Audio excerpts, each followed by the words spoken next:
Jiraachuuf jennee foon hiriyoota keenyaa du'anii nyaanne namoota balaa xiyyaaraarraa guyyaa 72 booda baraaraman irraatii kan nageenyedha. Waa'ee barsiisaa Harargee Bahaatti du'ee argamee maatii fi poolisiin maal jedhani? Afaan Oromoo afaan balaa keessa jiru miti. Inumaayyuu afaan ni badaa ni quucara jedhamee osoo hin taane afaan ni dagaaga ni lalisaa jedhamee dubbatamuuf ta'ee jira. Yoo yaashamaa akkam jirtu nagaaf jaalli waaqayyoo bakka jirtan hundumaatti isiniif haa baay'atu.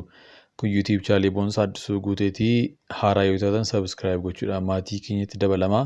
Viidiyoon yeroo yerootti gadhiisnu dafanii akka isin ga'aniifis mallattoo beelii banaa gochuu hin dagatinaa. Viidiyoo armaan gadii keessatti seenaa ajaa'ibaa namoota guyyaa 72 booddee xiyyaara irratti caccabuudhaan foon hiriyoota isaanii du'anii nyaachuudhaan lubbuun hafan akkasumas raajii sobduu ifaaf ifatti qabamee fi magaalaa Naqamtee keessatti salphifame tokko isinitti himna. Haga xumura sagantaa keenyaatti nu waliin turaan affeerraa keenya jaalalaati. Jiraachuuf jennee foon hiriyoota keenya du'anii nyaanne namoota balaa xiyyaaraarraa guyyaa 72 booda baraaraman hubachiisa. Seenaa dhugaa kana yeroo dhaggeeffattan miira keessan jeequu danda'a. Seenaan kun waggaa 50 dura kan raawwatedha. Bara 1972 xiyyaarri waraanaa Yuraagawaay namoota 45 fe'ee gara Chiilii deemaa ture gaarreen Andees irratti kufee caccabe. Isaan keessaa namoonni 12 battalumatti xiyyaarri kufetti caccabetti du'an. Namoonni 6 miidhaman ammoo guyyoota muraasa itti aanan keessatti du'an. Kaan kan hafan 11 ammoo qorraaf cabbii beelaaf dheebuu dhibee fi dhiphina dandamachuu dadhabanii erga booda keessaa du'anii booda dargaggoonni 16 qofti lubbuun hafan. Kanneen xiyyaaraan imalan turan abbaa qabeenyaa ganna 36 tokko malee hundi isaanii dargaggoota ganna 19 hanga 26 turani. Dargaggoonni kun dorgommii ispoortii raagbii kilabni isaanii Old Christian Club jedhamu Chiiliitti gaggeessu irratti hirmaachuuf osoo imalarra jiranii ture.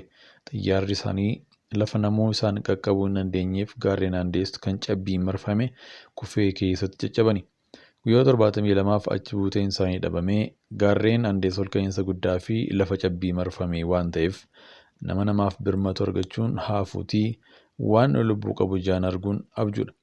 Waan nyaatan waan dhabaniif kophee fi qabattoo isaanii nyaachuu eegalan.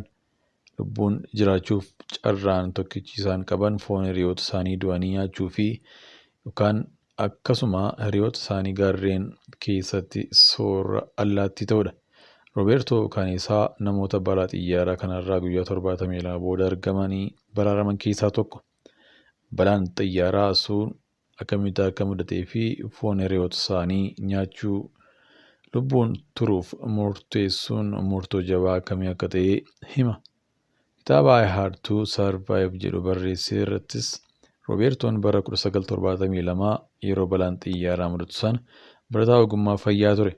Hiriyoonni isaa balaa xiyyaaraa irraa hafan tokko lamaan beelaan gaafa isa biraa du'an kan itti aanu jechuun du'aan wal cinaa taa'aa turre jedha.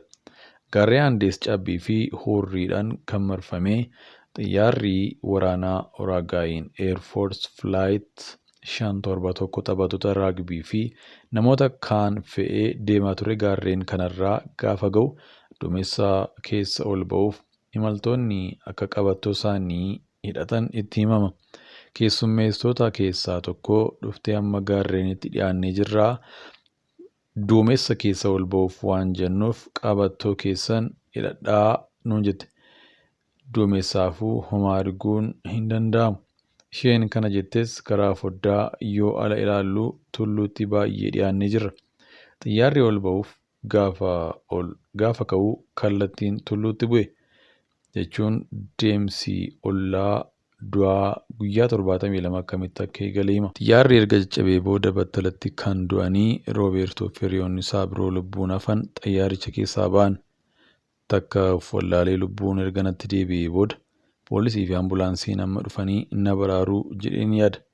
Xiyyaaricha keessaa ba'ee gaafan laaluu gaarreen cabbiin marfaman keessatti of argeen abdii kutadhe. Hiriyoonni koo kaan ni dhiiguu kaan sibiilli gara isaanii keessa jira. Cabbii fi kattaa malee wanti nyaatamu tokkollee hin turre. Takka gaafa turtuu keessi kee waa nyaachuu akka qabdu sitti hima.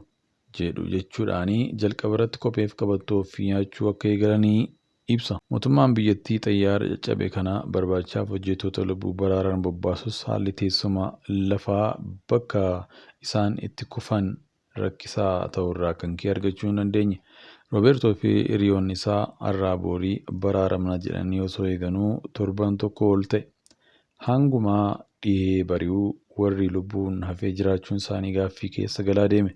Kopheef qabattoo kan isaaniis ta'ee kan hiriyoota isaanii nyaatanii xumuran. Duunee banna malee nama taanee akkamitti foon namaa nyaanna? Jalqaba gaafa kophee fi qabattoo nyaannu waan nu summeessu nutti fakkaate. Kopheen yoo oomishamu keemikaala garaagaraa qaba waan ta'eef jedhe Roobertoon. Yeroo sana Roobertoon barataa saayinsii fayyaa waggaa 2ffaa ture. Dhalli namaa nyaata malee hangam turuu akka danda'uuf waan murteessaa qaama namaaf barbaachisu warra kaan caalaa hubannoo qaba. Qaamni namaa keessumaa nyaata annisaa kennu yoo hin arganne dafee akka du'u ni beeka.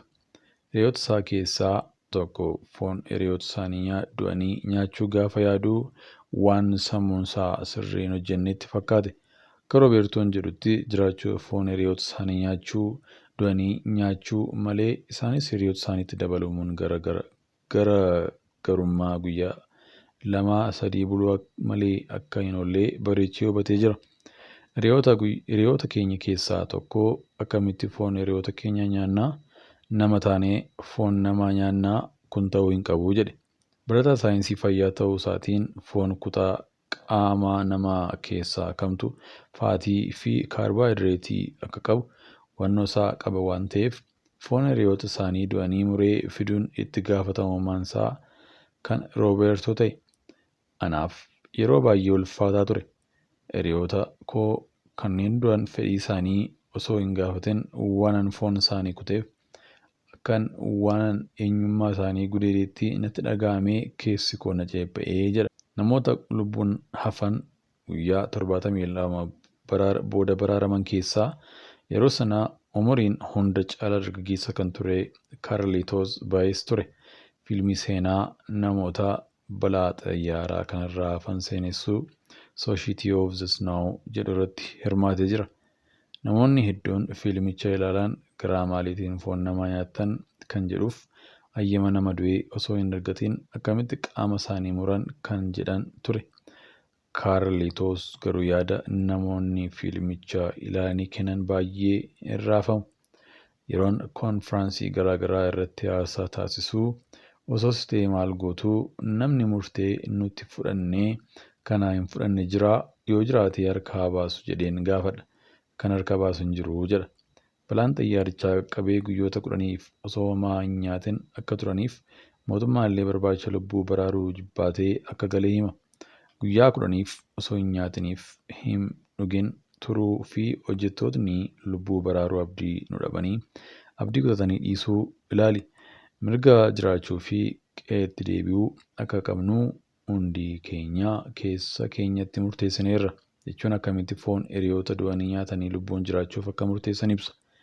Guyyoota kana hunda bakki olmaa fi bulmaati isaanii xayyaaruma kufee cabee keessa. Guyyaa kaan tuulaan cabbii gaara irraa itti jijjigee isaanirraa garagala. Har'a boorii mootummaan faana keenya dhihee nu arga osoo jedhanii midhaaniif bishaan malee erga turanii guyyaa 10ffaatti oduun garaa isaan kutuu dhaga'ame.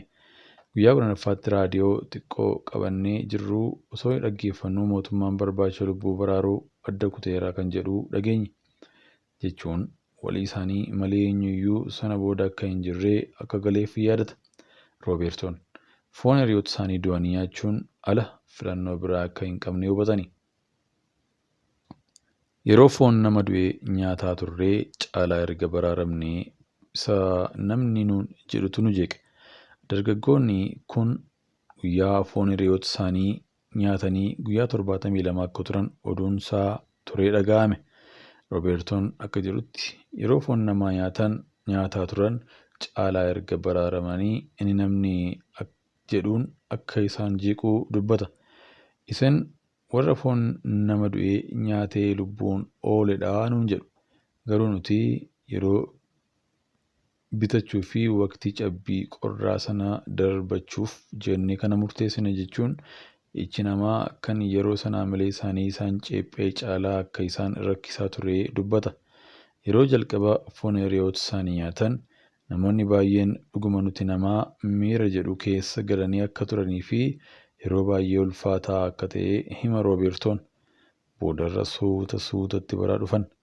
Maaliifan akkas godhee jedheen ergan of ceepha'ee booda osoon hiriyoota koo du'an keessaa tokko ta'ee foon koo nyaatee namni lubbuun baraaramuu erga danda'ee maal abbaa isaa jedheen sammuu kootti deebi'ee nagaa argadha. Dargaggoonni kun foon hiriyoota isaanii nyaataa isaan damdamachaa guyyoota 11 erga deemanii harreen baay'ee rakkisaa keessaa lafa namni isaan arguu danda'utti akka ba'an hima Roobertoon.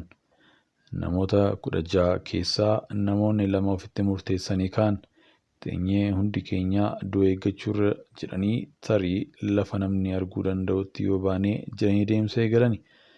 Deemsa dadhabsiisaa guyyoota 10 booda daangaa Chiiliitti ce'anii lafa namni jiraatu qaqqabani. Hojjettoonni lubbuu baraaran hiriyoota isaanii fi hiriyoota gaarreen Albees keessaa hafaniif akka qaqqaban iyyatani. Guyyoota 72 booda muddee 23 1972 lubbuun dargaggoota 16 baraarame.